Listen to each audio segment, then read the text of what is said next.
Hello! Happy Sunday! It's picture-in-picture time. Here I am. Vertical 9x16. Hello. There's a lot of people in the chat already. This is great. Happy Sunday, December 18th, 2 p.m. John Ag is here. What time is it, John? Oh my god. It must be 4 in the morning. David Kreitz, Michael Landon, BJH from Europe. Wow. Austin Campbell, my coworker. Valentine, Sibyl. Fred is in the chat. Oh my god. Everyone's in the chat. Richard Betts, I was just talking to you last night. Hi. Rex Carter. Jan Klyer. Oh, hello everyone. Hello from Queens. That's where I'm from. We have a wonderful show in store today. Very excited to be hosting. Very excited. I'm on the side here, I'm rendering a feature here, and I have to make sure they don't get disconnected, so every couple seconds I gotta move my screen a bit, but that's fun. That's fun. Hope everyone's having a great Sunday. 6 a.m. Oh, John, that is early. I haven't woken up at 6 a.m. in a while. Amazing. I don't think I've ever hosted 2 guests at the same time before, so this is an exciting new thing. I have to redeem myself. I think last Logic I was muted. So here we go. No pressure. Only doing 2 things at the same. I'm doing a few more than that, Andy.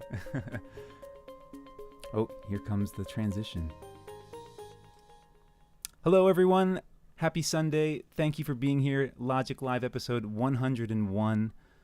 We have a wonderful show in store today. I'm so happy to be hosting the last Logic of 2022. Before we get started and start talking to our guests, I'm just going to switch on over and give us some announcements from our sponsors and give us a few announcements from Logic. So here we go. This episode of Logic Live is brought to you by AJA, together with Flame since 2006. Hot Spring is the newest sponsor of Logic Live, and they are the future of VFX outsourcing, connecting you to other artists from around the world to help you get your projects done. You can find them at thehotspring.com. If you need Boris FX plugins, and you didn't just snag their Black Friday deal, you can save 15% on any Boris FX product, standalone or subscription, with the with the code Logic-2022 at checkout. That is not bad. The Logic merch store is alive and well, and I am contractually obligated to say the tagline, "Look your best while you make your best," because this community does know how to make the best of the best. You can find the merch store on the Logic TV website after you click on the merch button at the top. And that is the merch store. Thank you to all of the patrons who are subscribed on Patreon. Your support is what allows this right here to take place and what allows the Logic community to thrive and grow. And oh my God, look at that list. It just keeps on growing. We're up to 145 patrons as of this week. Thank you to each and every one of you. If you'd like to support what we are doing here on Logic, you can get yourself some exclusive content, such as the post-show Q&A, where, for instance, later after this show, we're heading on over to Zoom, chat more with Fred and Stephane, who have graciously given us their time. Head on over to patreon.com/LogicTV and support for as little as $5 a month. The Logic Forum is where we in the Logic community go to ask questions, answer questions, or just talk about all things Flame. And every week it is growing. The forum stats for 2022 are looking pretty good. We're at 1,230 users, which is 16 more than last episode, 1.8 million page views, which is 100,000 in the last month alone, 13.8 thousand posts, which is up 800, and 577 users on Discord, which is 18 more than last episode. A lot of wonderful things. And of course, speaking of Discord, if you haven't already signed up, why don't you join me over there? I like to say I'm a Discord admin, but it's been a while since I've done much aside from chatting. Randy is certainly holding down the fort and managing things, but I do love popping over there every day, seeing what people are chatting about, and hopefully helping someone with a problem they're having. But that's the vibe over there. Quick questions, nice community, good people, good conversation. To continue the conversation with the Flame community, but without formalizing it with a full-fledged forum post, Discord, I think, is the place to go. So click the Discord link at the forum.logictv and come on over. The challenge coins have shipped, and that is a wonderful thing. I'm going to attempt to, oh, this is dangerous, show my challenge coin. Oh, there it is. Oh, beautiful. There's my challenge coin. I look at it every day. It's a lovely thing. I think it's great. They are huge. They are exciting. And they represent this community that we've all helped to grow over the last 2.5 years. Wow, 2.5 years. That is a long time. Speaking of time, I have to learn how to click my button again. We are getting closer and closer to the very exciting Logik live event, the Los Angeles User Group, taking place right after the new year on January 5th from 6 to 8 p.m. There is the location up on the screen. You can expect to see presentations from Fred Warren, which is a very familiar name, and Jasmine Frenette from Autodesk. There's an update from Boris Effects and a chat about AWS and Flame in the cloud. If you're interested in this and you're in the area, let us know you'll be there by registering at the forum post on forum.logik.tv. And if you haven't heard, Flame artist Glenn Teal has been helping us out in Logik by taking the initiative to produce the Logik podcasts. He's been doing an amazing job getting those underway, and we'll be releasing new episodes pretty much every week starting in the new year, hosted by Glenn and Amanda Elliott as well, with the first episode on January 4th.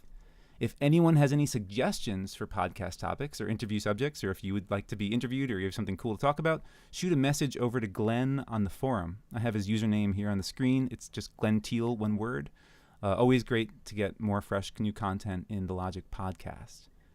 And speaking of content, let's talk about Logik Academy. We have some new classes to close out 2022, starting off with Flame's Particle System Part 1 by Sinan Viral. My coworker, Austin Campbell, who's in the chat right now, was ecstatic when this came out because he was doing a very heavy particle job at the same time. And it really came in clutch because Sinan does an amazing job explaining a lot of specific particle use cases and breaks it down in a way us average non-particle experts can understand. He does a great job. Randy McEntee walks us through Your First Linux Flame, how to take on the certainly admittedly daunting task of getting Flame up and running on a Linux workstation. I've only fumbled my way through this process a couple years ago with the help of my IT admin. So if you aren't closely chatting with a system admin or IT person, this video really does help to get you through the process and get you set up with Flame on Linux. And if that isn't enough, Randy walks us through how to set up and use the Logik portal, which is quite the essential tool for any Flame artist who enjoys taking advantage of what the community has to offer for free in a wonderful interface inside of Flame created by Michael Vaglienti. And it was just last week, actually, I wanted to see if the object obliterator from Renee Tin, who she showed off on a Logik episode, would do the trick on a shot I was working on, but I had forgotten to save it. I could have looked up how to build it, but a few clicks away in less than a minute, and bam, I had the setup thanks to the Logik portal. Wonderful, wonderful tool. And Randy shows us how to use it. These three joined the rest of the series: Connect to Conform, the Image Node, Intro to NDI, 8-Minute Aces, Beauty Techniques in Flames, Setting Up PyBox, and the Machine Learning Time Warp, all available for free on the Logik YouTube channel. Big shout out and thank you to Autodesk for sponsoring those videos. And speaking of Autodesk, just a week or two ago, Flame 2023.3 became available for download. And as the greatest segue that I can come up with, this is what we are here to talk about today. They are both senior product owners at Autodesk on the Flame team. They are responsible for managing the team of artists, team of developers and people that bring us the product that we know and love. They have dedicated part of their Sunday today to talking with us about the latest release in Flame, and I'm so excited to have them here today. Hello and welcome to Logik, Stephane and Fred. Hello. Hello, Jeff. Hello. How are you? I'm doing pretty good. I hope you're doing pretty good. Hello. You can hear me? Everything's good? Well, spending Sunday with you guys is always. Yes, can you hear me? Yeah, I Yes, don't know. For some reason, the quality is looking a little bit lower. Connection But being. I'm feeling highly compressed. yeah, I guess only time will tell if that's all right. But I think I can hear you, and I hope the world can hear everybody. But great, yeah. Thanks again for being here and showing off Flame. Well, thanks for giving us the opportunity to talk to you about the latest updates. It's always fun to talk about these technologies we have ready for you guys to play with. Agreed. So I think the format for today for the viewers at home, we're going to start off with Stephane talking about what he is responsible for on the Flame development cycle. And then we're going to jump over to Fred, and he'll talk about what he's responsible for and has to show us. And if you aren't familiar with this process, this is actually exactly what goes on in the Flame. And I think I'm allowed to say this. I think it's general enough. This is pretty much going to be the format of what we cover in the Flame beta events when they show us what's coming up. But we're kind of giving the community a taste of what it's like to be a part of the beta world. So with that in mind, I think we can get started. I'm just going to let everyone know that the whole point of this is for you to ask questions, to listen to what they have to say. And so if you have a question about what they're covering or a question in general about something related, let's try to keep it related. Please feel free to ask it in the chat, and I'll try to interrupt in a cordial way, and we'll see if they can answer it for us. But without further ado, I am going to give the floor to Stephane and see if I can figure this out. Bam. Thank you. Yes, you should be able to see my slide. Thank you very much. Yes, so I'm going to go through some of the technologies we've added. So we said, of course, that Update 3 has been released not that long ago, but we will also cover Update 2, which has been released at the beginning of October. So, but I mean, as usual, we encourage you to move to the latest update, which is Update 3, which contains things that I'm going to show you in a moment.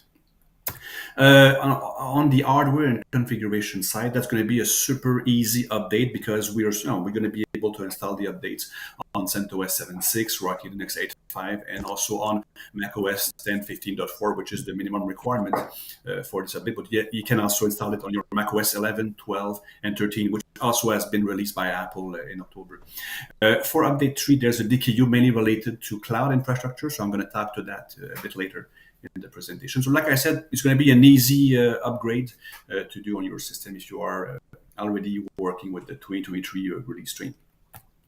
But before talking about what we're adding, I'm going to talk to you about some of the technology we are taking off the project for the next major release, right? So there are going to be a change in the minimum requirement for the hardware. So the NVIDIA M6000 card will no longer be supported with the next major release. So that means Update 3 is the last release on which you're going to be able to use this card. And the P6000 will become the minimum requirement as far as graphic card. Some of you who are still on CentOS 7.6, keep in mind that CentOS 7.6 is, in fact, has been deprecated by CentOS, right?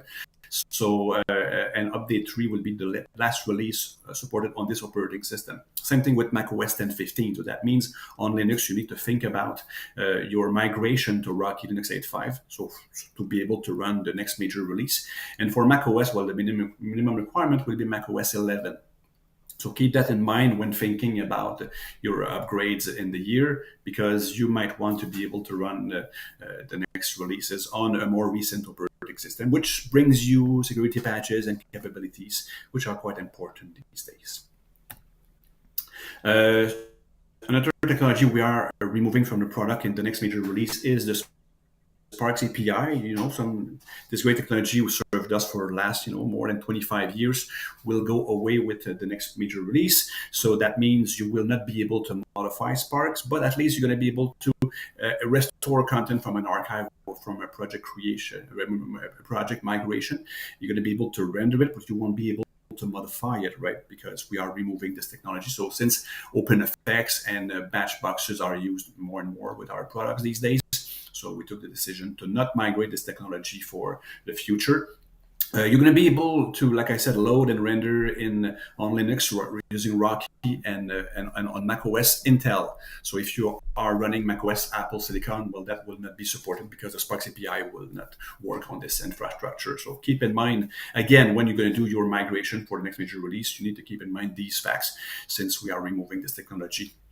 Alongside the Sony SSTP technology, so the SR Master, which is quite a old codec, right?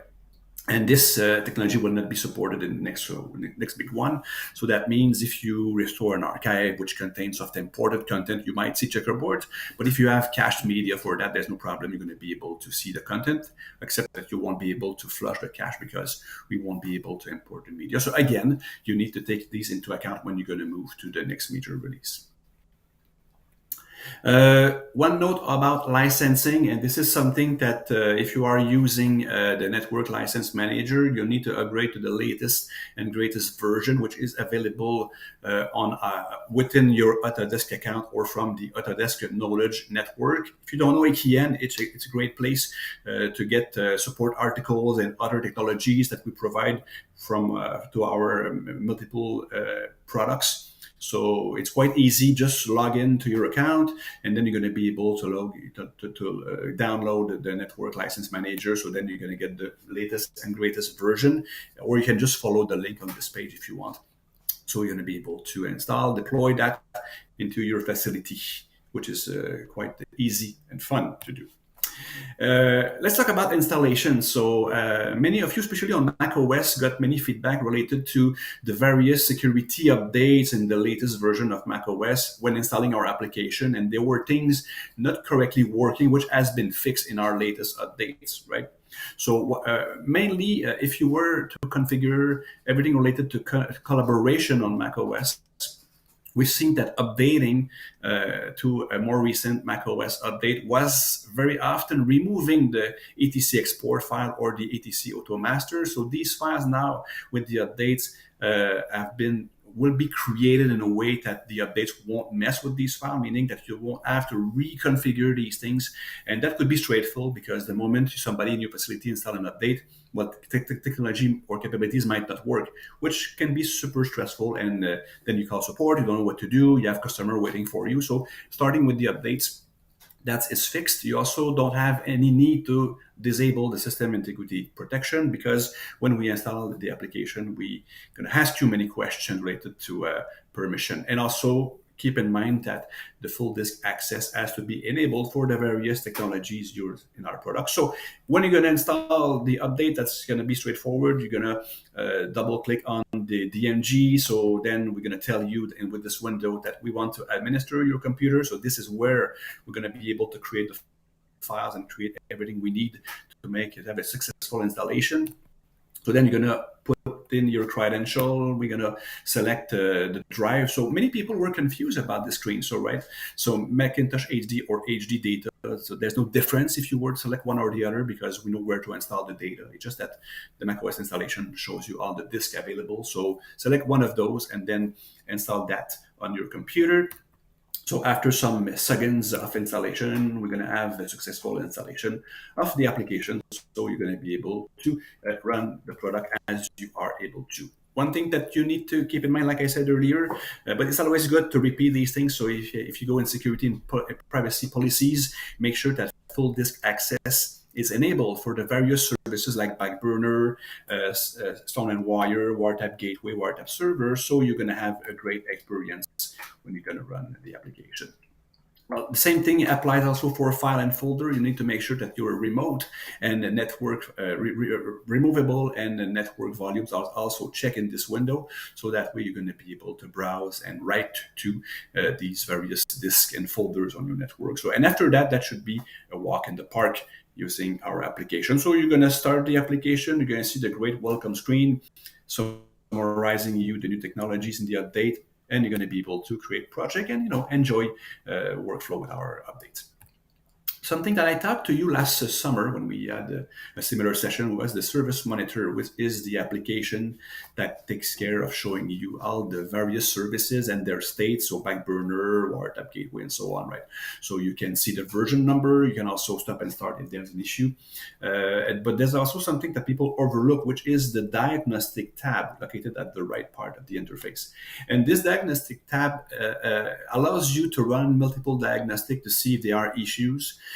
Most of the time, the issues are logged in the log files that are at various locations on your system drive. But using the diagnostic here will show you interactively what if there are issues with your system after the installation or after some time working with the application. And here I'm showing you a good example of messages which is the fact that in my installation, the full disk access wasn't enabled for WireTap Gateway, meaning that in this case, I would not be able to browse media with Flame for, let's say, my local or even my removable drive. So that way, knowing the issue here means that you just have to fix it by looking at the security policies, then you're going to be fine. So that instead of having to call support or dig deep in the log files, so the diagnostic allows you to do that. As you can see, you have a save and copy button, so that means you can save the file to disk, and this file can be provided to tech support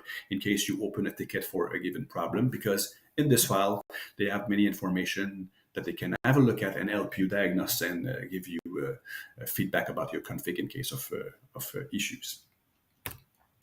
AVIO, something we discussed in fact some time ago with John Hollis on Logik, related to Ventura. So macOS Ventura has been released in October, so the updates are compatible with the operating system, so there's no problem. But we were missing, in fact, the component from Blackmagic Design. So Desktop Video 14.4 at that time, at the time of release of Ventura, was not officially supporting this operating system. So now it has been done in the update 1 of the 12.4 update. So that means you're going to be able to officially run Blackmagic Design video hardware on your Mac. You're using our products.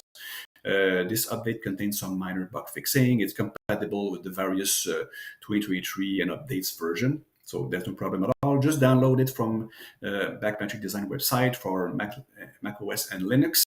And as some of you might remember, I was discussing on the thread on Logik that there were some issues with the Linux version of 12.4, which was not correctly installing on Linux. But these things have been fixed, so that means you can get the latest and greatest desktop video on your workstation and enjoy previewing the output of your work with Blackmagic Design cards. So follow the link if you want to know more about this update from Blackmagic Design. There was also an updated version of the SDK. Nothing that you can see on screen, in fact, so it's really, back-end thing. So you're still going to be able to, broadcast the output of Flame family products over NDI.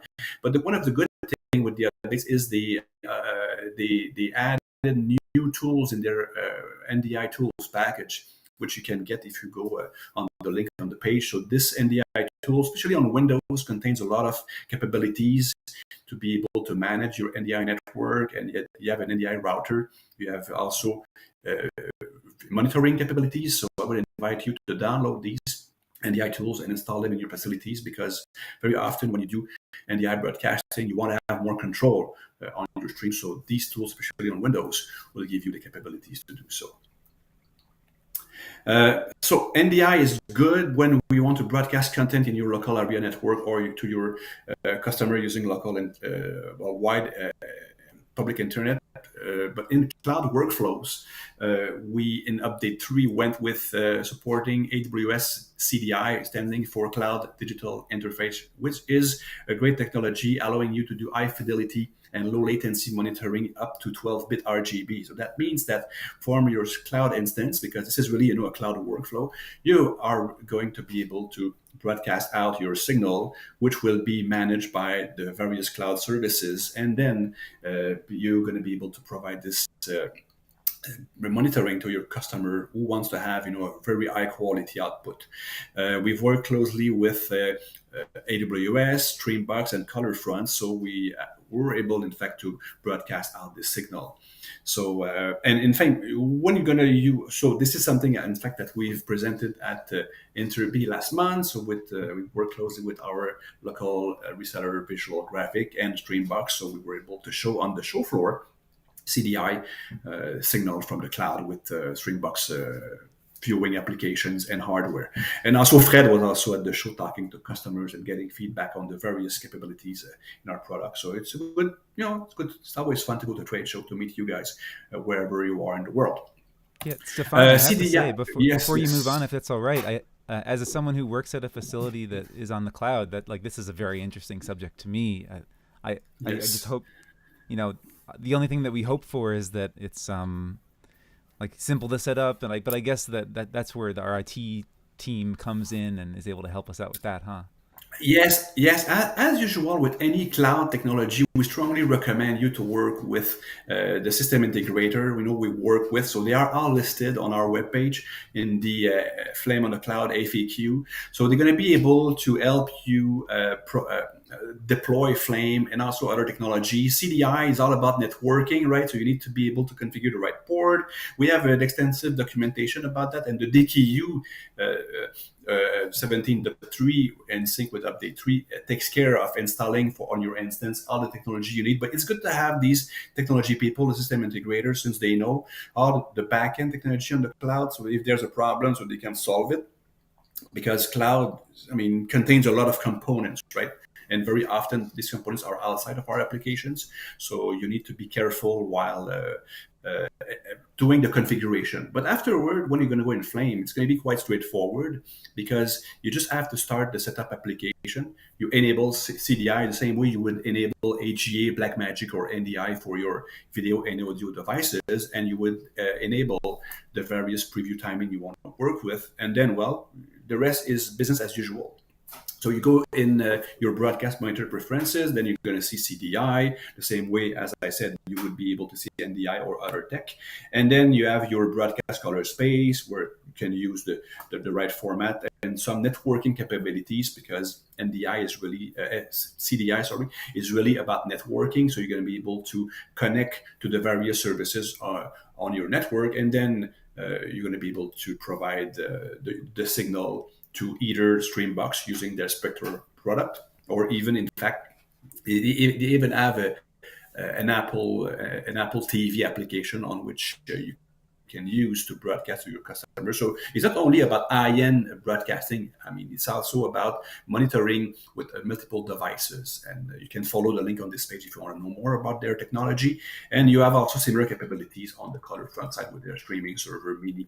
So again, it gives you more options to be able to serve and collaborate with remote customers, which sometimes, cannot attend the session at the office because of time, because of physically not being in the same city as you. So the cloud enables also the way to remotely contribute and collaborate across different countries. Archive, and in fact, what I'm going to show you is not new to the updates. This is something that was in the product since, I think, 2020, if I'm not mistaken. But a customer had a question last week, and I thought that, well, that could be a good knowledge to share with you guys, which is related to when you create file archive, you might have a lot of content which will require multiple segments, right? All the bits of the archive, and these archive segments will probably be archived, let's say, on offline storage or even LTO drive, right? And it's often the case that a customer will come back some months after and say, well, the project we've done some months ago, I'd like to, restore one of the master. Can you do that? Well, you can, of course, do it because you have the archive, but you don't want necessarily to restore the 5.9 terabyte of archive content online to be able to just restore one clip, right? So the update selection information allows you, in fact, to based on the selection, to only restore the content you need. So the workflow is quite simple. You just have to open your archive in Flame. So you have your online archive table of content, which allows you to see the content. And if you go to the gear menu and you select the update selection information, or you press the U key, well, what's going to happen is on the bottom right side of the screen, you're going to see which segments you need to mount to be able to restore the selected content, which is great because if you have, like I said, multiple terabytes of archive segments, well, you don't want to restore them all just to restore this content. So Flame will tell you which one you need to bring online. There's also a way to access that from the Python hooks. So have a look at our documentation or the archive Python hook documentation. So you're going to be able to, in fact, automate some workflows with that, which again is another good time saver. Yeah, I consider myself to be an archive enthusiast, and I really didn't know that you can get that information that way. I think that was so cool when you showed that to me yesterday. I love that. Well, it's quite well hidden because I mean the gear menu there. I mean, we should probably find better ways to expose that thing. So, but now you know that there's a gear menu at least, and then that this functionality is available for you to be able to only bring back bring in the content you need for restoring an archive. Media import, which is the bulk, in fact, of the updates on my side. Many camera technology have been updated in the last month, so I strongly recommend to move to the update because your customer will bring you content. Of course, they like to use the latest cameras and technologies for media acquisition, so be careful if you are still working in a 2021 and 2022 release stream. Some media format might not be compatible because you require the new SDK and tech from the camera vendors. You might have seen that last July. In fact, ARRI released the Alexa 35, which is a new camera requiring a new SDK. So SDK 7 has been added to the update. So this camera has a new 4.6K resolution, new sensor, new color management, so Logik V4, which is quite different from Logik V3. The camera records RAW, ARRI RAW, or compressed with a HDE codec in MXF containers. It also records ProRes 444, which a lot of people will use in the context of short form or advertising. I also recorded in MXF container. If you know about the various generation of Alexa cameras and recording formats, in the first generation, they were able to record file sequences .ARRI files, which were recorded on a codex recorder. So that's no more the case anymore. Everything is recorded in a stream format with MXF containers, but you still can decode these files with SDK 7, which is great because it's fun to have backward compatibility with the format because you never know what your customer will bring to the finishing suite, right? This SDK, of course, the main reason of SDK 7 is to support the Alexa 35, and there's a limited support for Logik V3. And this is a first, in fact, from our format support in the application. We have, in fact, in the updates and in the next version of the Flame family products, two ARRI SDK working alongside. So you're going to be able to restore and work with legacy content using the legacy ARRI SDK 6, meaning that the decoding will be identical to what you had in previously released version of our products. We also going to give you the ability to use the SDK 7 with legacy content which don't have feature regression because ARRI removed some capabilities related to the debare resolution. And that was, in fact, a shock for many people who updated to the updates is the fact that you cannot anymore, when working with ARRI RAW, you cannot use half, quarter, or 1/8 of the resolution when you work with this content. So that means you are always working full resolution. So ARRI decided to get rid of this technology for the debarring. So that can be a shock for many of you when you're going to update and work with ARRI RAW. Also, the previous generation of SDK were supporting color space conversion. So in camera, you could say, well, I'm going to record Logik V3, but this content, since it's for TV, has to be looked at as Rec 709. And then when you were importing the file in Flame, well, Flame knew that the metadata was set to this color space, and then the SDK was doing the color space conversion, which is no more the case with SDK 7. So that means you need to use our color management. So I think ARRI decided to work with the various software vendors so they can use their own embedded color management technology so it connects better to their processing pipelines, right? Which makes perfect sense. But again, if you have legacy content, that can be confusing at first when you get to the updates. Legacy ARRI Alexa RAW were also supporting looks. So if you had a look file, so that is no more supported with the SDK 7. Some information that I'm sure if you have to work with Alexa 35, you want to know about. So ARRI has a great website with a lot of resources. So follow the link on the screen to be able to know more about the camera. The site contains a lot of information. Like I said, so the camera brochure is there. There's also post-production workflows where they explain the various things that you should do if you go from set to finishing to creative editorial. They also have different documentation about the resolution, the texture, because the camera, the Alexa 35, allows you to select between various texture, like noise or grain, for the creation of the content. So these settings are embedded in the media. They are kind of burned in the media. So the director of photography can define different looks. So it's good for you in finishing to know what they can do in post. In production, so in post you can manage better the content. And there's also color management, reference documentation. One thing that is super important when working with the various raw camera vendors is to have access to their tools, because ARRI, like Sony, like Red, they have their own tools to be able to decode media. So the ARRI reference tool, or the ART, is a great tool that you can use to validate media files. And on their website, as you can see, they also have sample footage, meaning that you don't have to wait after your customer to bring content for a project before you can test your workflows, your finishing workflows and VFX workflows with that kind of content. You can download different media files, and you're going to be able to practice before getting customer, in your facility. So the ARRI reference tool, like I was saying, is a great reference tool that allows you to browse, to visualize content, to playback content. So then you can see the ProRes or the ARRI raw file from the ARRI camera. You can see the different settings. You can modify it. You can create looks. You can also transcode to OpenEXR if your production pipeline requires that, which is a great tool to have. So when you're going to start the update, well, you're going to see that the ARRI camera resolution table has been updated with the various resolution from the new camera, which is expected.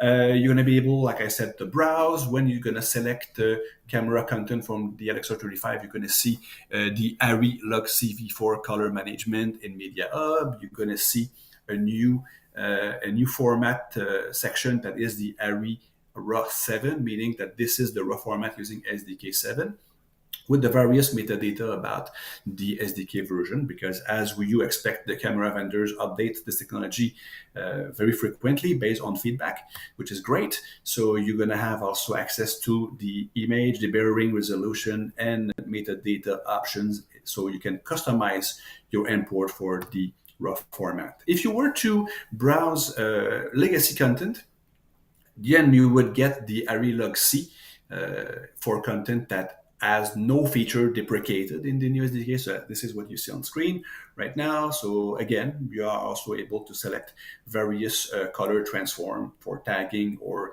auto convert in Media Hub. And then you're going to load the content. You can always visit pre-processing option if you want to modify any decision you've made at the import that might not be on the way you want them to be. So you can modify the various options there for legacy content and also for new content. So as you can see on the screen, so this is a legacy content which has some deburring settings which are not available for the new camera content. So again, have a look at the user documentation to know more about what you can do. Like I was saying, we have two SDK in parallel in the application for ARRI content. So in this case, here I'm browsing a file that contains an embedded look. And since this embedded look is not supported with SDK 7, what's going to happen is we're going to decode this file with the legacy ARRI RAW, as you can see on the screen. So we don't see ARRI RAW 7, but we see ARRI RAW format, which contains all the legacy capabilities like the deburring resolutions and all the feature they deprecated in this release.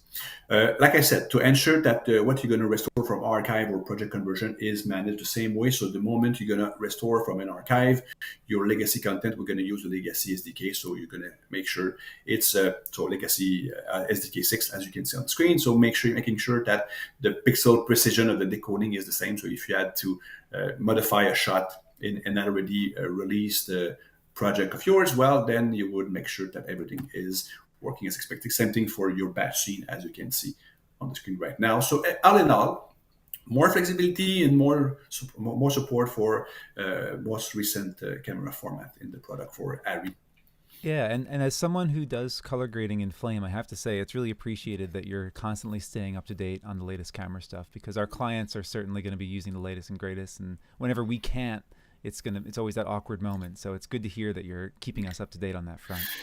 I agree with you. In fact, and the digital camera world, in fact, showed us that people are very eager to, and even sometime within the production, to update the camera firmware or upgrade to camera technologies that have been released. And this is nice, but of course, there's a challenge for you guys to stay on top of these and making sure that you are using the latest and greatest version that we release. So we work really closely with the camera vendors, so we are sure that when they are ready to release we have a technology available, at least in beta, for production test, because we want to make sure that you guys at the end don't have to say no to a project because the technology is not available for you. So that's why we even had a beta SDK last summer to make sure we can test these things before the camera are even released. That's great. Which is great. ARRI MXF, which is the format you see in Media Hub for ARRI ProRes files, and as you might remember, many format are recorded in MXF container, but sometimes you might want to differentiate between camera vendor MXF than regular MXF files. So we came up with this update with the ARRI MXF format, which allows you to define your media import options in parallel of regular MXF files. So we have Sony MXF, we have Canon MXF, so that means you have different options in Media Hub to customize your import, and that means you're not going to mess with the regular vanilla MXF files. And this is what you're going to be able to configure in Media Hub, which is great because sometimes you want to take a decision based on a format. So we give you the ability to do that in the update. So I talked to you a lot about ARRI. So just to complete this section, go see their ARRI channel on YouTube. They have a lot of video content, like we have a lot of content for Flame Learning channel. So if you follow the link on this page, you're going to be able to see various videos in various languages for cameras, but also for technologies. And I would highlight the third video on the screen, which is the ARRI Tech Talk related to the grading and look management, which has been produced by our friend Utsi, who is a colorist at ARRI. It gives you many background comparing ARRI Log C V3 and V4, showing you the different dynamic range and how you can mix and match these formats within the same project with lookup tables and look. So it's a almost 53-minute videos, which is very entertaining and will give you a lot of information. So just like you said, Jeff, since you are playing a lot with colors in Flame, that kind of video is very interesting because it gives you the context about the intention from ARRI and gives you the technology behind it and know how to treat that in our products, in other products. That's great stuff. Not only ARRI decided to update their technology, but also Blackmagic Design. So in the update, you get the SDK 2.6, which adds more camera support with their recorder and their RAW format. So you get Fujifilm, you get new Blackmagic Design camera. There's also Panasonic GH5S and the BGH1 who can record RAW content. Now they have a more accurate white balance. So, like I said, if you want to be in the game with your customer updating their technology, you need to ensure using the latest updates to do that. And Red also came up with a new camera and new SDK with bug fixing for the other camera. So again, more technology to play with, and the creative in the field will take advantage of the wider dynamic range and the capabilities, or the 8K 120 frames a second shooting performance of the camera. So when we are in this game where we can create great content at very high speed and high resolution, and you need to stay on top of that because the customer will expect you are able to decode and play with these files. We got many feedback in the last months related to MP4 and MXF challenges, like playback performance. Some of these topics have been discussed on Logik. Issue related to caching and export for MP4 H.264, issue related to legal range, full range issues with AVC and TRUA. So we've seen some, again, challenges there that we fixed. A great workflow here with Apple ProRes from Media Composer. So very often when you go in Composer and you work with different type of media, you might want to transcode media to an intermediate format, which could help, in fact, your creative editorial work, but also the finishing. So we've added support for Apple ProRes MXF, MXF OP Atom, I'm sorry, from Media Composer, meaning if you have a shared storage between your Avid products and Flame, well, Flame would be able to conform an AF files and reference not to the original media, but to the offline intermediates, which in this case could be Apple ProRes 422.444, and that way that would create a kind of easy conform of these files when you work with the mix format environment. And we also fixed a corruption issue in Media Hub with the Avid XHR media file. So again, many fixes that I'm sure you're going to have fun to play with in the update. At the beginning of December, our friend at LucidLink press release the collaboration work we've done to ensure that Flame could be a good citizen working with their cloud products. So LucidLink FileSpace is a workflow enabling you to have access to media files on the cloud. So see that as a NAS on the cloud. So being able to mount a file space like you would be mounting a removable drive or a USB drive on your workstation. So that's the workflow they bring to the table for not only cloud workflow, but also any workflow involving collaborating with somebody, in the same city or anywhere in the world, in fact, but not on the same network. So the workflow we validated with them is the ability to read content from the file space. So let's say you have people in production, let's say in New Zealand, and then you are in New York and they want to give you files. Well, the moment the DIT will offload the cards to the LucidLink file space, well, you're going to have access to the file space in your facility. So you're going to be able to see the files, probably do some prep VFX to ensure that what they're shooting is on par with your expectation or challenges. And that way, since you have a quick access to the files, well, you can tell them if there are modifications to be done to do it so because they are on set, right? So this is a great workflow that is working very easily outside of the box when both or multiple users have access to the file space. But there's another workflow interesting when you work with distributed artists, which is doing a shot publish to the file space and using the open clip that is published to be able to have your sequence being updated by remote artists adding version to the file space. So many of you are using these workflows in your facility, or you package these files, let's say on a Dropbox, or you create an archive. Well, the file space from LucidLink, in fact, enable these workflows and simplify that because you don't have to do uploads. You just have to publish to the file system, which is shared across the internet with your collaborators. So if you want to know more, just have a link at have a look at the link on the page. This is really a workflow related to source media and publish and open clip, right? So this is not a workflow where you would put your managed media. So there's still valid reason to have your managed media on a fast storage in your facility. But this workflow really enables collaboration and access to content outside of your facility. So have a look. They have a 14-day trial. So it's quite straightforward.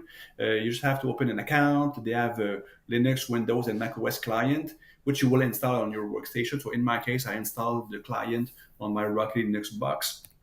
You just have to log in to your file space with your credential. As you can see here, I have multiple workspaces because you're not limited. You can be working alongside different projects, different production with different file spaces. So you can do that. And you enter your credential, then you log in. And the moment it's going to be mounted, well, it's going to be seen as you can see on the screen, as a drive. Like the moment you pop a USB key on your workstation, well, you see the same thing. It's a drive that is available, but it's on the internet. And from Flame standpoint, that's the same thing. You're going to see that in MediaHub as a drive, so you're going to be able to conform from it, read from it, or write to it. So it's very straightforward. Out of the box, it's working super easily. They have also, and we have Jan Klyer in the chat who's mentioned that it looks like he's used it before, and he says it's fantastic. It sounds like a wonderful solution to if you don't have the budget to go on set yourself, or if you need to get quickly see if something's working or not. It sounds amazing. And which is great is it's almost zero configuration, right? I mean, you download the software, you connect to the file space, it gets mounted, and the magic happens. I mean, that's the feedback we got, and that this is, of course, what we've seen from first-hand experience. I said almost zero config because there's some configuration you might need to do, and you have the control panel to do them because the control panel allows you to see the file indexing, so the amount of files being downloaded or uploaded, because there's background processes, so you can get the media with a local cache to accelerate playback. So all these things can be, in fact, configured in the control panel. You can define where the content will be cached and how much of your drive you want to reserve for caching. So it's really straightforward.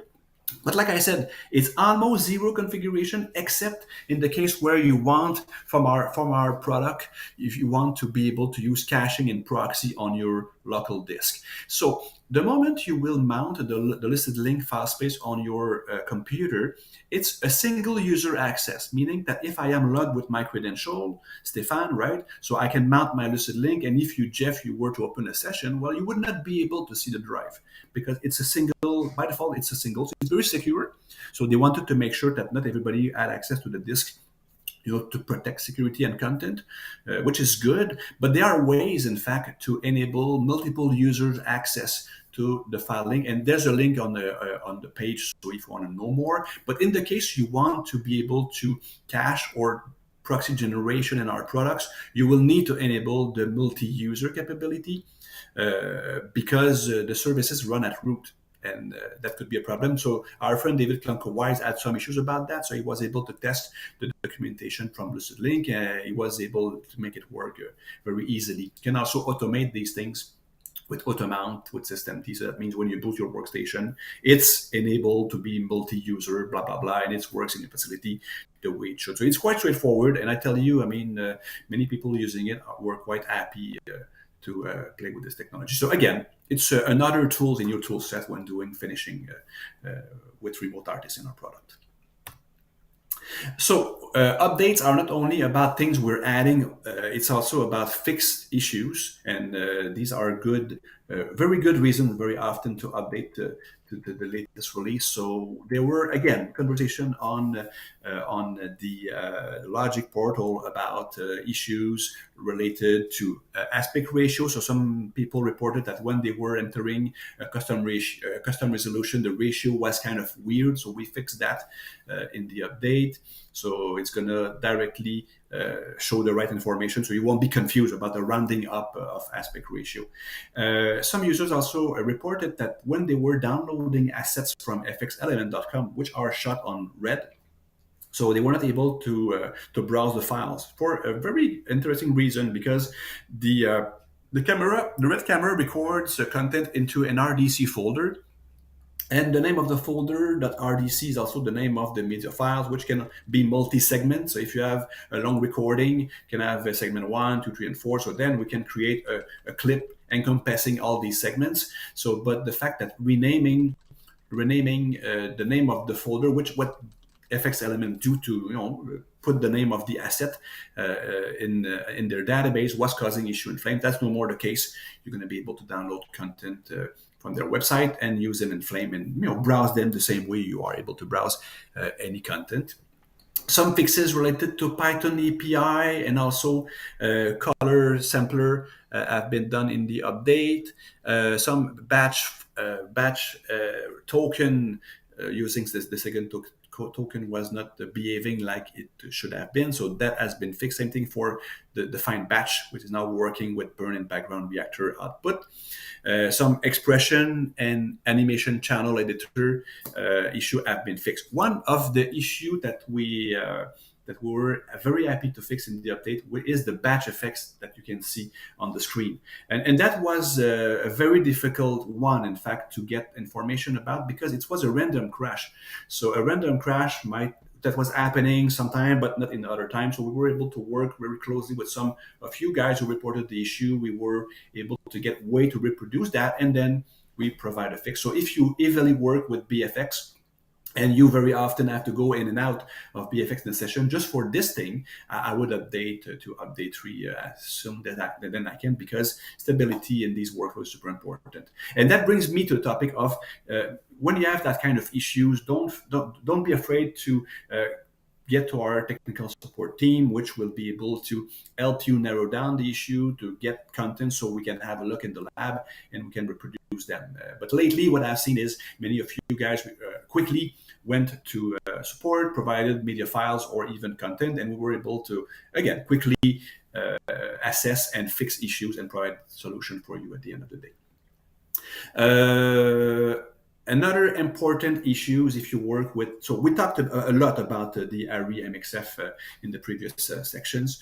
If you work with ARRI MXF ProRes, We found an issues in update 2, which has been fixed in update 3, related to luminance range. This issue affects the luminance range of the content you will import. So just again, if you are very often working with ProRes MXF from Arri camera, not only the latest Arri 35, but also the Alexa LF and Mini LF, which create MXF Apple ProRes. Well, just for that, I would upgrade to upgrade 2. If you work with QuickTime ProRes from Legacy Camera, there's no issue, but it's only the MXF ProRes which was showing issues. And we fixed the resolution issues and open gate challenges we had with these. So all in all, I would invite you to upgrade to the latest update to get the latest and greatest fixes and be able to enjoy the Flame family workflows with our tool set. That's all for me for my section. Is there any question? Is there anything? I don't see the chat, but is there a question that people are looking for? I want to believe that we have been asking as we go. Okay, that's great. That's very good. And that we're good to just switch on over to Fred. Perfect. Well, thank you very much for giving me the opportunity to talk to you about the tech we've put in these updates. And hopefully you guys will be able to discuss them on Logik or on our forum. Great. Yeah, and if anyone else has questions for what Stephane has covered, you can feel free to continue to ask, and we'll circle back. Please. But for now, let's hop on over to Fred. Hello, Fred. Hello. Onto your screen. We're going all the way in. I just wanted I can switch to the Flame interface while I start talking. I just want to mention to start my presentation that in the past few releases, my team has worked on more the effects tab first. Then for 2023, we worked on the animation. This time in update 2, we wanted to focus on batch. Obviously, this is a big part of Flame. This is also an area where there's a lot of Flame feedback requests. So we wanted to make most of our improvements in there, and we wanted to focus on things that would save users time while setting up their badge groups, and so you can have more time doing actually magic with the pixels, right? So there's a bunch of small stuff, and there's also a big area around the multi-channel handling, something that we had talked about in a session, I think, in the spring, where there was this Discord session where people were making their Flame feedback requests, and it was one of the big topic. So we have implemented some of the ideas there. So I'm going to start with the smaller things. We have here an empty badge group, okay? And as you know, when you create it from the media panel, it will always default to a duration of 100, which, let's say 99% of the time, is not what you want, right? So we've changed it so when you drop the first clip in the schematic, we will actually auto update the duration to the duration of that clip. So a lot of people had told us, you know what, I had a clip, I start my track, and then when my track is finished, I realized that I didn't update it to the proper value, so I need to either redo it or retrack some part. So now you should be covered. It's going to be automatically updated. If you modify it manually, we're going to add an indication with the little stars, the same thing that you would have in numeric field when you have changed it, but there's no keyframe. So we're going to show it to you that you have manually set a value, and you can always reset it using Control-click to the default value of the clip there. The other thing that we've made in this regard, Oh no, I was just gonna say this is, I love the little things, and this is a wonderful little things, and the chat is going crazy. Glenn Teal is excited. Shannon Lee is excited. Hello, Shannon. I remember I was working on a shot my team was working on a shot a couple weeks ago, and whenever we got a bunch of shots actually, whenever we got a shot that was exactly 100, we were always like, is it really 100? Wait a minute, is this right? Is the duration right? So you're absolutely right to be careful about that, and it's awesome. What a wonderful quality of life change. We did a little teaser of that as a technology demo in Detroit in past August, in the summer, when we were there for the event. And when I showed that, like, people were crazy as well. It wasn't like the, the best thing they ever saw. It's hopefully it was a simple one to do, but I mean it's a very little thing, and it's such a great thing. It's a great quality of life thing.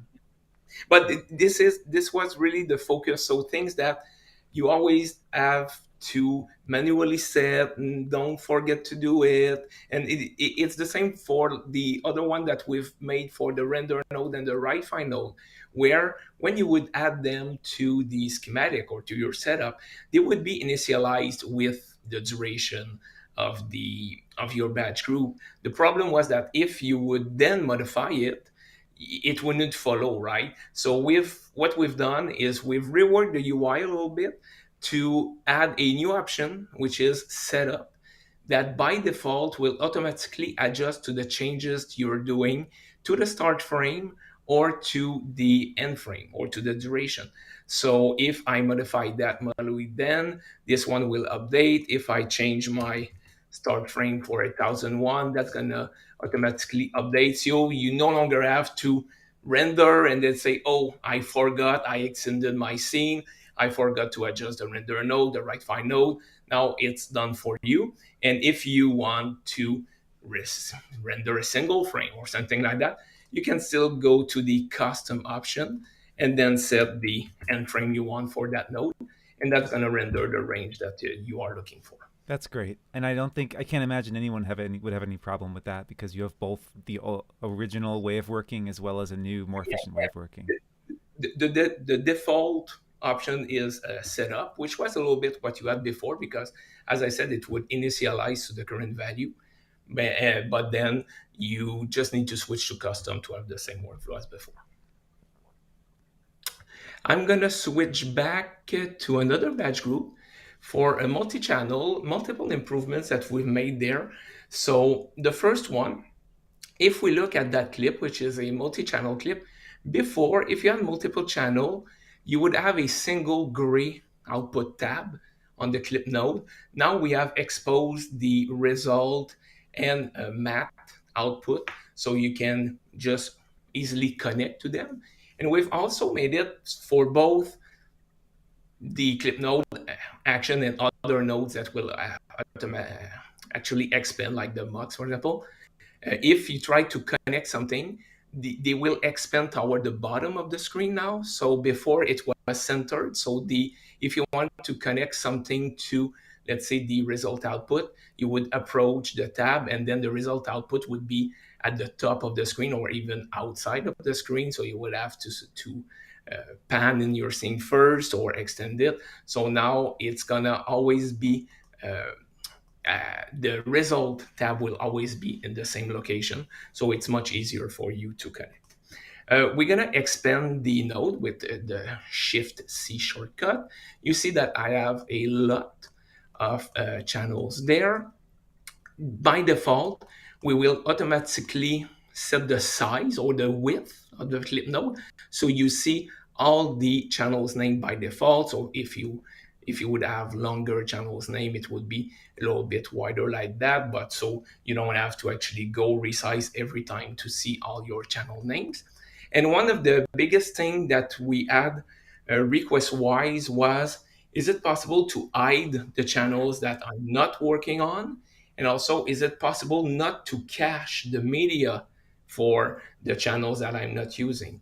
So what we've done is, in the preferences, we've added a multi-channel tab where you have the type that we have in Flame, and also the name associated to those types. So you can actually add your own. So in that case, if I wanted to say everything that starts with crypto, so I'm gonna say crypto, I'm gonna add an asterisk, so everything that starts with crypto, but no matter what is the end of it, will be flagged as a ID. I could say, you know what, hide that by default, hide the 3D motion, hide the roughness, I'm not using those. And you also have a custom text field there for the passes that you cannot associate it to a type. But in that case, you saw that I had a lot of direct and indirect. channels. So I've added them using the asterisk. And if you set that and you actually re-import the clip, then you're gonna have only the channels that you decided to see. So in that case, I've hidden everything but the RGBA, the position, the normals, and the Z depth. You can also see that we are now coloring the outputs using the same color coding that we had for action. So in action, we already had the magenta for the normals, the brownish dark orange for the position. So we are using the same colors for the clip node now. When you have some channels that are hidden, you're gonna have an indication within the schematic that says you have hidden channel. If you want to hide or unhide channel, you can go to the clip node menu at the bottom, and in the extended tab, you're gonna have a table with all the channels. This is where you could say, I want to have the pref visible, I have a code direct that I want to have visible in that specific case, and you might want to reorder them as well. So you might have the Z depth at the top as a preference for you. So you can manipulate what is shown and also how it is shown in which order. And there's also a quicker shortcut if you want to actually show all of the channels, which is to open the context menu for the clip node. And there's going to be a show all channels when you actually have some hidden channels in there. So in that case, this will hide everything. I also wanted to quickly mention you the caching. So by default, only the media for the visible channels will actually be cached when you do a source media caching. If you already cached the media and you unhide some channel, the next time you're gonna do your media caching, it will only add those channel to the to the to your frame store. So if you do a media here and just the same option as before, cache source media, you will see that at the bottom it will only cache it for, let's say, pref here. I don't know if it's visible for you guys, it's a little bit small, but it will only do it this way. The icon will have a dotted line around to warn you that it's not all channels that are actually cached.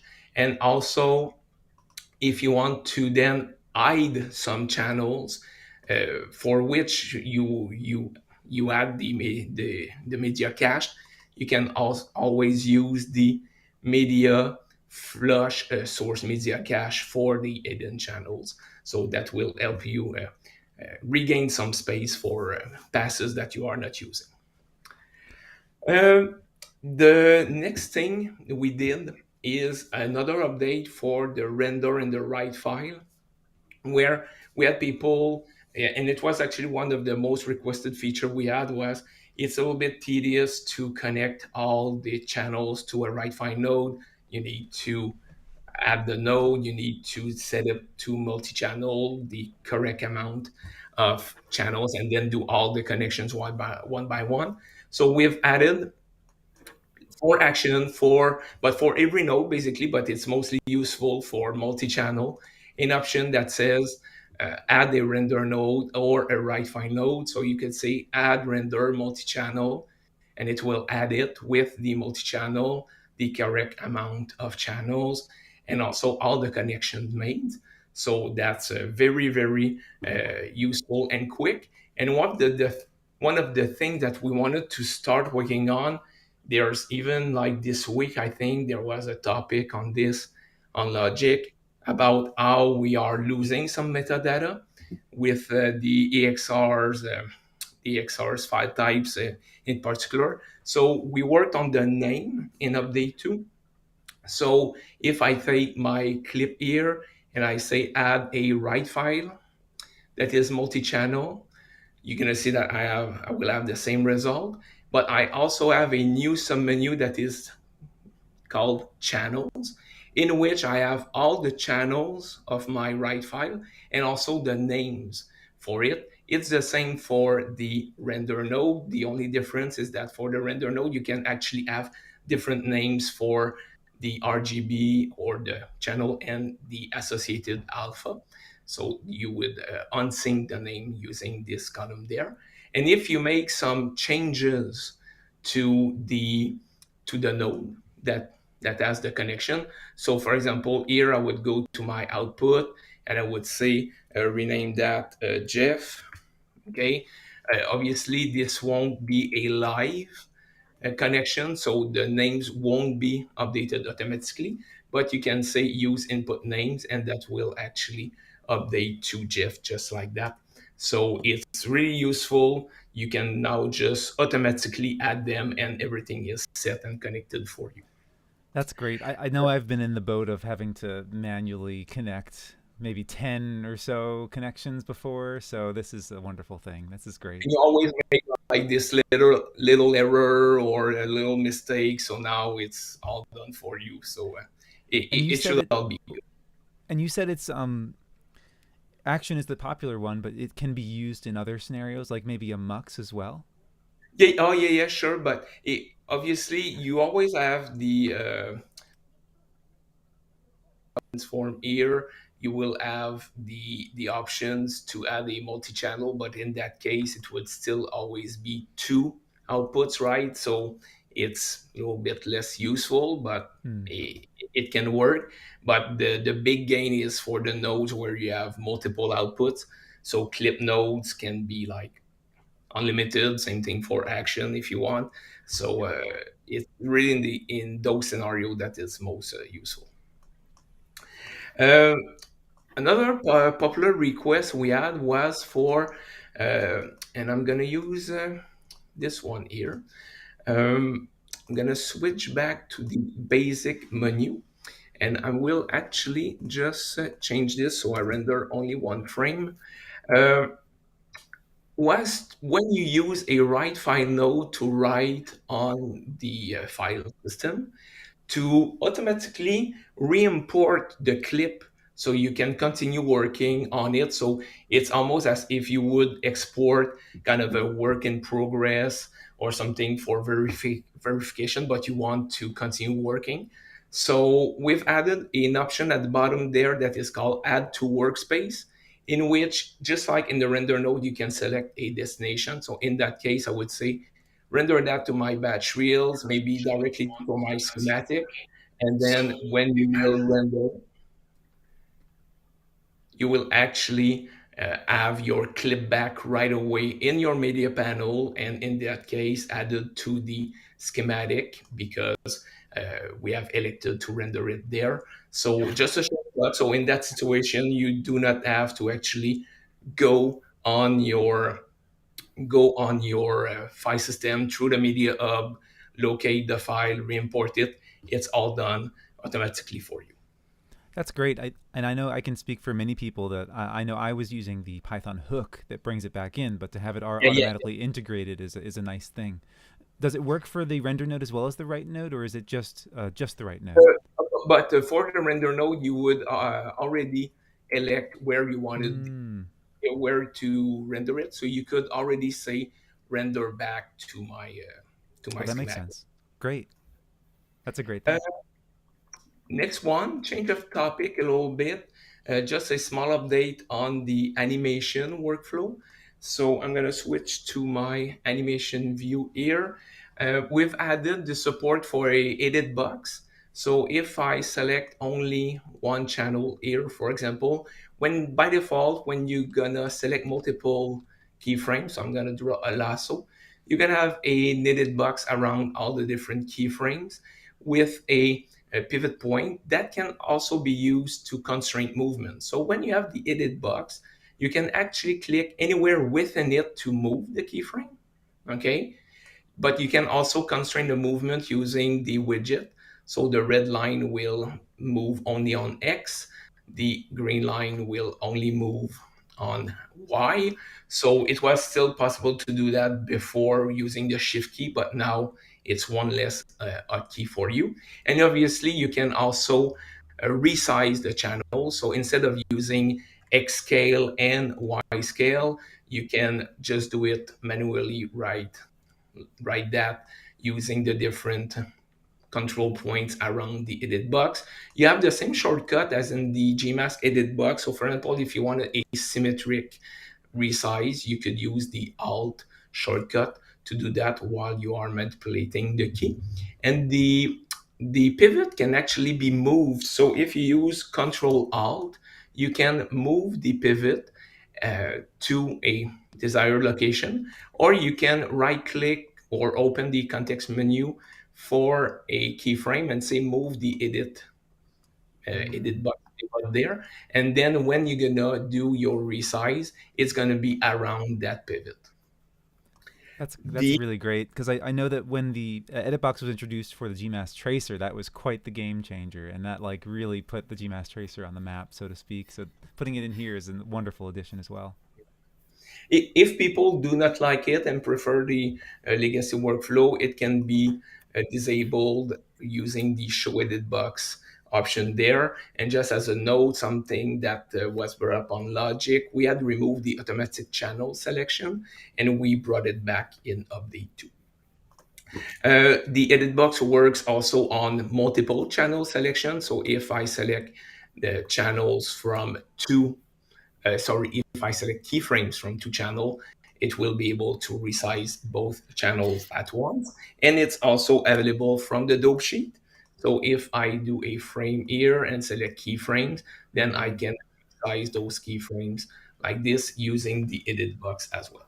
That's very elegant. The way that you're able to just do that like it's nothing. That's wonderful. Yeah, before it was possible to do so, but you had to switch. But you had to know that you had to switch to the X scale tool. You had to select the X scale, then go back to the move tool. So it's a little bit more easy to do it manually, just like that out of the box.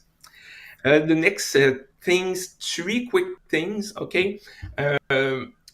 First, the layouts. It's something that we had in the FX tab. Okay, so you can see that if I go to FX tab, the layouts button there, we added it in batch to make room for it. We moved the player button that will appear there, just a column to the left, and the new button to create a new batch group has been moved there to make some room. So the layout are really, really useful to configure your environment very quickly with different elements of the UI. So I've created some just to give you a quick idea.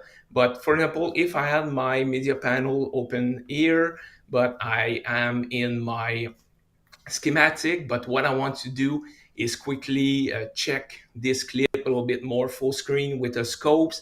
I've created the layout for that, so I can say full screen with scopes, and automatically I enter that mode and I have everything configured for me. I can quickly go back to my default. If I want to work with the Explorer to save some setups, I can go layout, Explorer, and then everything is set. All the components that are shared between the FX tab and batch will actually be configured.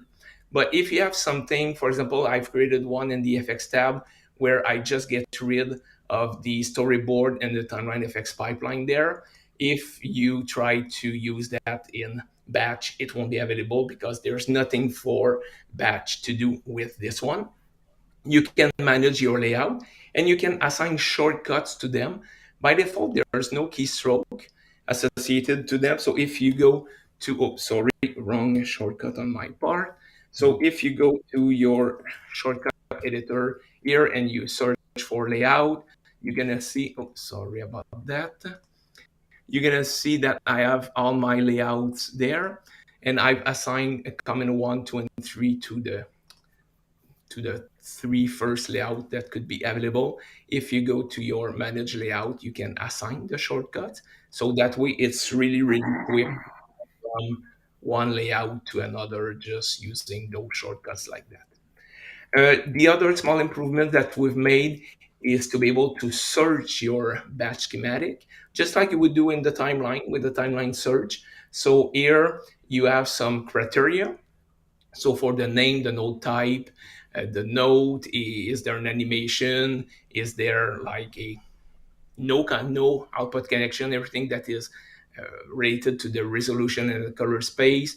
So you could say, you know what, I want to see all the nodes that are outputs, select and frame, and it has selected me my write file and my render node file that I had previously created.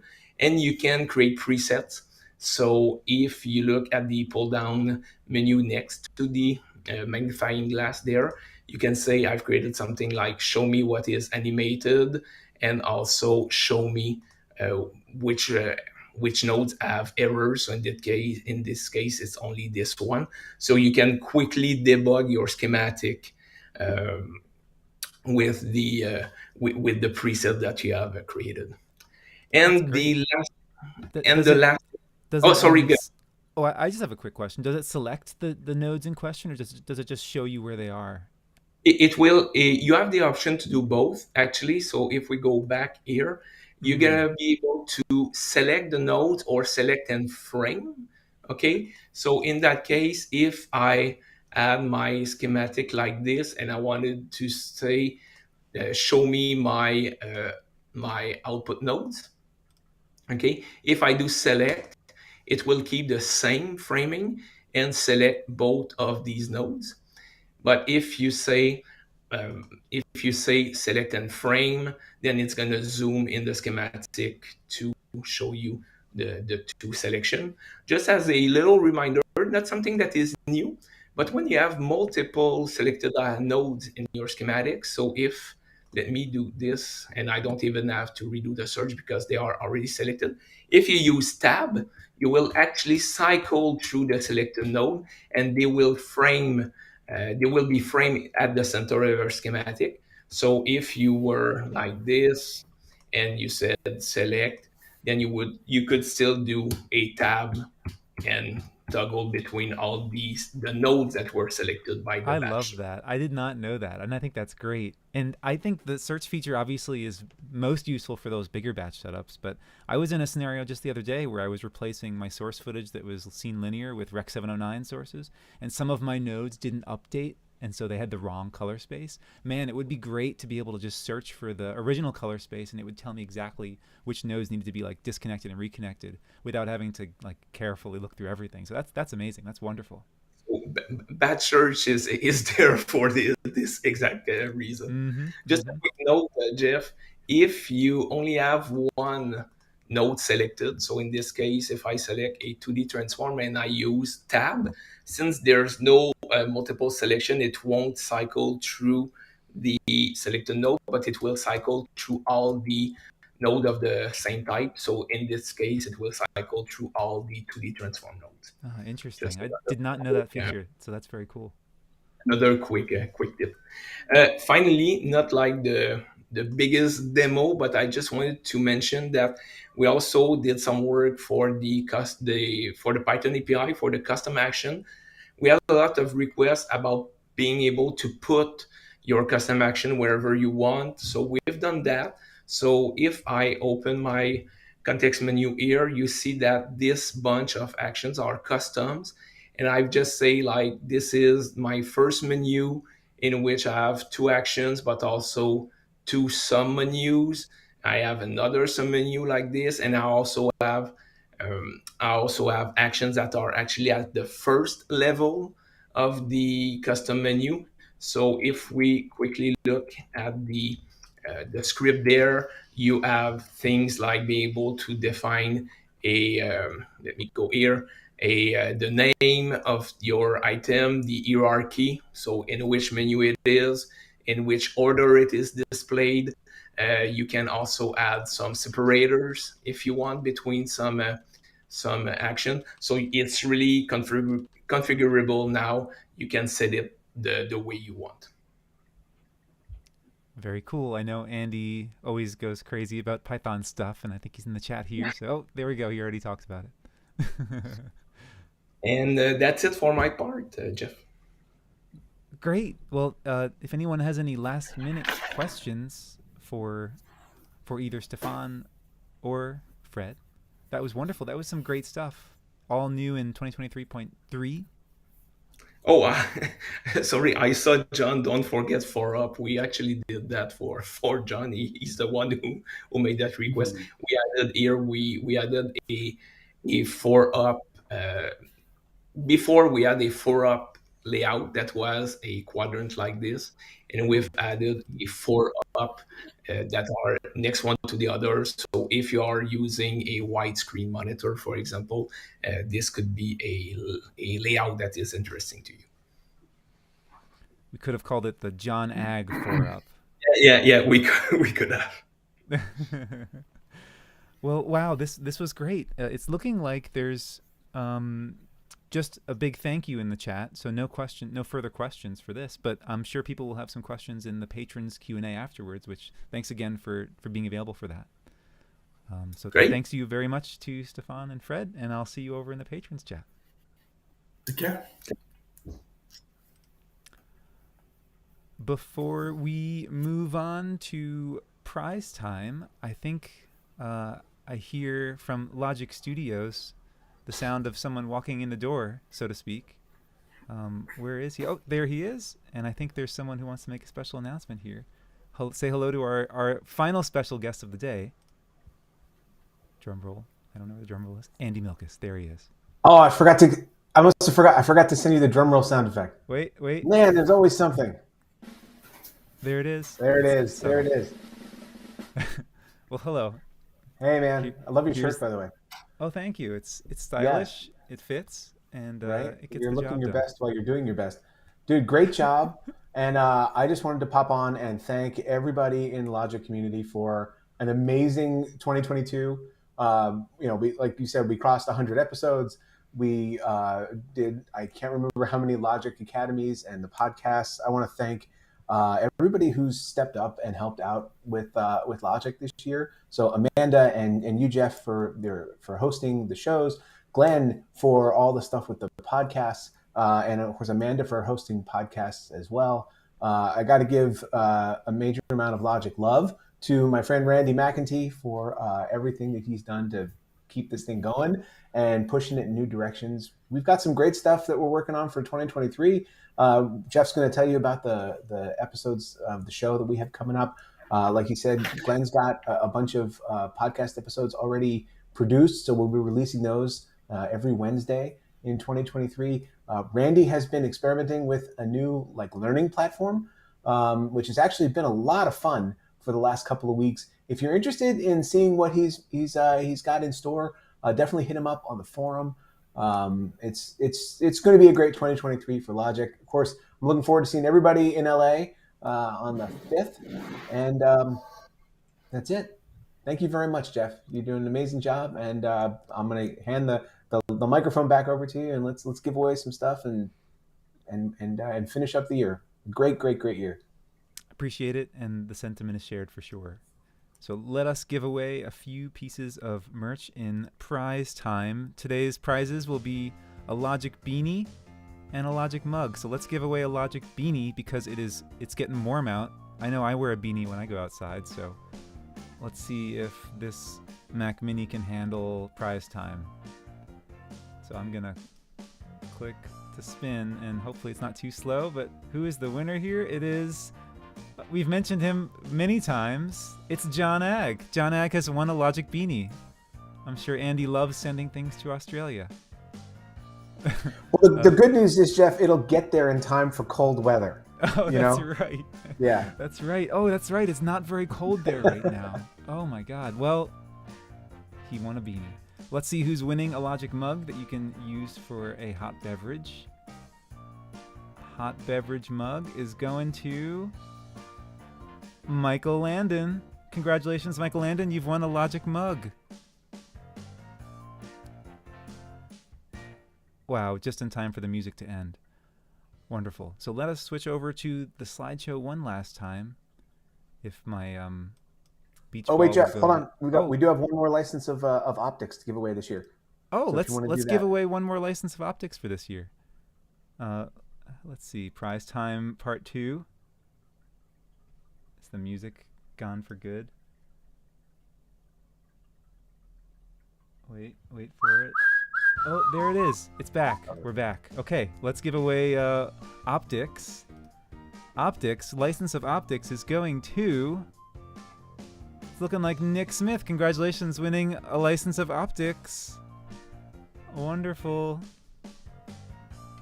Okay, now we will go to the slideshow to wrap things up and to tell you about some upcoming things. Upcoming sessions on Logic Live. We're taking a few weeks off for the holiday and for the new year, but we are back just a week into the new year on Sunday, January 8th. Andy will be back speaking with Cristobal Valenzuela, CEO of Runway, to talk about the latest and greatest with his machine learning platform that has swept through the Flame community. I'm certainly looking forward to checking that out because I use Runway quite a bit. And then a week after that, I will be back hosting Graziella Gandolfini, who will be talking about writing your first Matchbox shader, which is another one that I'm super looking forward to, super enlightening, and I can't wait to see that. And finally, the last upcoming episode, a week after that, Amanda Elliott will be hosting Britt Ciampa, who I had the pleasure of meeting not too long ago. He's a great guy and a great flame artist. And wow, January is going to be a very exciting month, isn't it? If you haven't already signed up for the forum, please head on over and do so at forum.logic.tv. It's daily conversations, question answering, and just general great stuff related to Flame. While you're there, sign up and head on over to the Logic Discord, where we're having some of our more informal chats and hangouts. This episode of Logic Live will be available on the website just later on today. If you haven't already, you can check out the latest podcast, number 29, talking with none other than Andy Milkus himself for the first time on the other side of the podcast. I listened to that one just yesterday, and it's just wonderful to hear about his journey through his career and where he was, where he is now. It's a good story. And you can find that on Apple Podcasts, Spotify, or Stitcher. We have reached 1,600 subscribers, specifically 1,601, and it just keeps going. That's the goal, to keep it going. But if you haven't already, please hit that subscribe button. It sure does help. If you'd like to support what we're doing here on Logic, please become a patron by signing up at patreon.com/LogicTV. Be sure to check out the Logic merch store and swag yourself out. A huge thanks to Boris FX for sponsoring Logic Live. And of course, if you'd like to save 15% on everything they make, you can use the code Logic-2022 at checkout. A thank you to AJA for also sponsoring Logic Live. They've been together with Flame since 2006. And a final thank you to Hotspring, the newest sponsor of Logic Live. They are the future of VFX outsourcing, connecting you to other artists from around the world to help you get your projects done. You can find them at thehotspring.com. Thank you, everyone. Thank you, Fred and Stephane, for coming and taking the time to talk about Flame. We are going to head on over to the patrons chat to continue the conversation with a little Q&A. That does it for Logic Live today and for Logic Live 2022. Thank you again for being here, and we'll see you next year with maybe some new music. Who knows? But definitely some new content. Thanks, everyone. See you next time.